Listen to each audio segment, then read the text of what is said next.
हाँ भाई, आज हम लोग देखेंगे पॉइंट एंड द पैराबोला। ठीक है,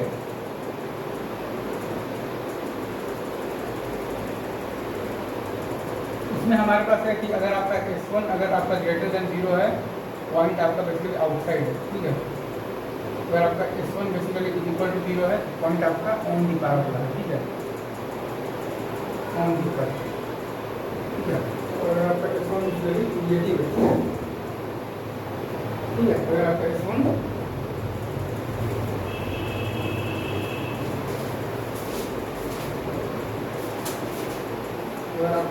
अगर आपका नेगेटिव है, ठीक है,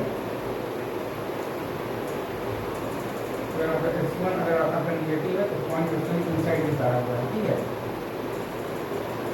इनसाइड दी पर। ठीक है, तो इसमें एक चीज और है, लाइक आपके पास अगर लाइन एंड पैराबोला की बात की जाए। ठीक है,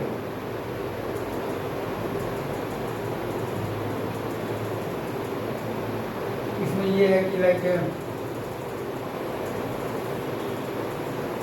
y equal to mx plus c मान लीजिए आपको लाइन है। ठीक है, और आपके पास पैराबोला है, कुछ भी मान लीजिए y इसका इक्वल 4 है या जो भी है, इन दोनों को आप सॉल्व कीजिएगा तो d अगर आपका ग्रेटर देन 0 है तो मतलब कि वो लाइन आपका क्या है, सेकेंड है। ठीक है, अगर आपका d इक्वल टू 0 है तो वो लाइन आपका क्या है, टेंजेंट है। ठीक है, और अगर वो लाइन में अगर आपका d अगर आपका लेस देन 0 है तो लाइन क्या है, नॉन इंटरसेक्टिंग लाइन है। ठीक है,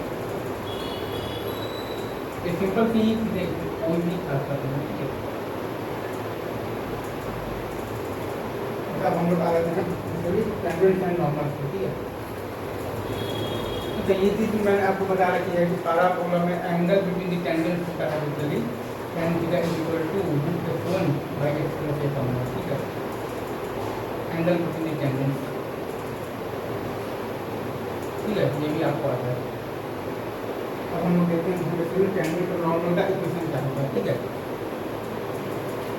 तो इक्वेशन ऑफ टेंजेंट। ठीक है, इक्वेशन ऑफ टेंजेंट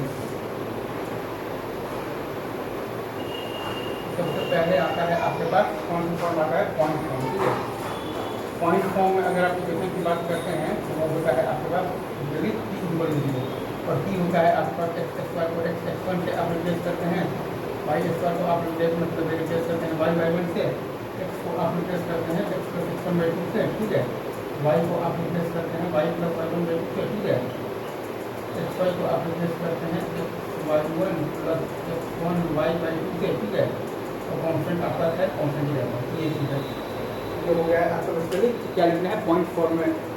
अगर आप किसी को लिखना चाहेंगे पैरामेट्रिक फॉर्म में, ठीक है, पैरामेट्रिक फॉर्म में लिखना है तो आप बेसिकली लाइक अगर आपका वाई स्क्वायर इक्वल 4 x मान लीजिए, पॉइंट फॉर्म तो है आपके पास y1 equal 2 times x plus x1, और पैरामेट्रिक फॉर्म में लिखना है तो आप यदि स्क्वायर कॉमा आप रख दीजिएगा, जब 280 रख दीजिएगा तो आपके पास आ जाएगा y equal to x plus 80। ठीक है, सिंपल, ये है आपका पॉइंट फॉर्म में पैरामेट्रिक फॉर्म।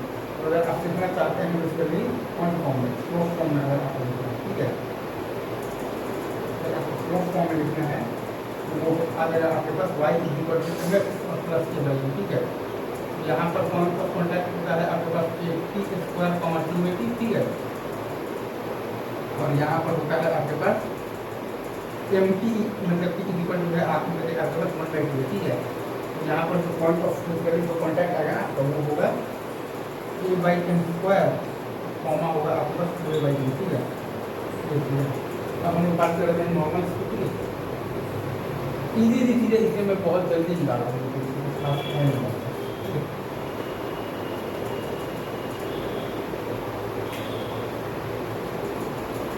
बात कर लेते हैं नॉर्मल की। ठीक है,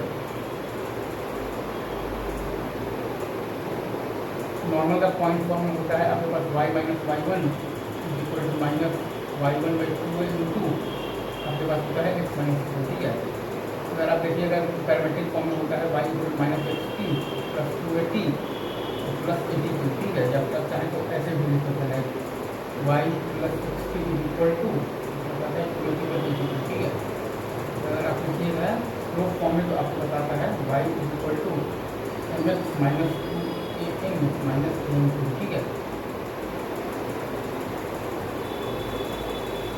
y equal to x minus a n minus a n, ठीक है।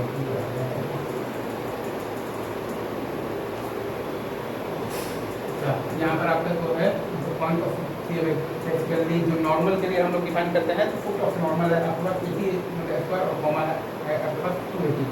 यहाँ पे आपका जो है फुट ऑफ नॉर्मल है, ठीक है, तो आपका है m t is equal to, यहाँ पर होता है तो आपका -2 है ना,